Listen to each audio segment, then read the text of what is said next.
Welcome to the last breakfast. Please enjoy the video. In this video, I will explain how to make cream to put on cake. Let's begin with the simplest option, classic whipped cream. Ensure your heavy cream, bowl, and whisk are all very cold.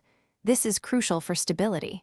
Combine 2 cups of cold heavy cream with 1/2 cup of powdered sugar and 1 teaspoon of vanilla extract. Whip this mixture on medium-high speed for about 3 to 5 minutes until it forms beautiful, soft peaks. This light and airy cream is perfect for a delicate finish. Next, let's create a rich and versatile classic buttercream frosting.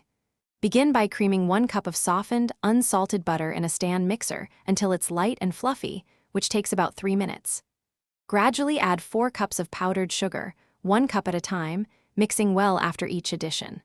Finally, beat in 2 to 4 tablespoons of milk and 1 teaspoon of vanilla extract until smooth and spreadable. This frosting holds its shape beautifully and is excellent for piping.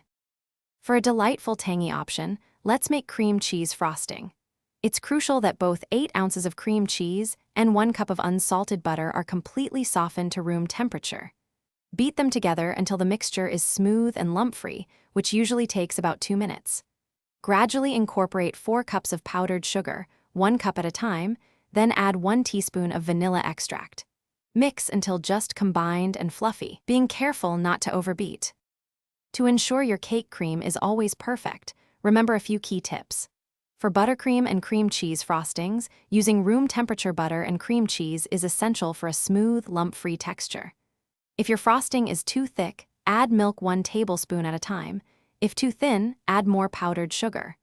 Don't be afraid to experiment with flavors, like adding citrus zest, almond extract, or cocoa powder for delicious variations. Thanks for watching. If this was helpful, leave a like and consider subscribing. See you next time.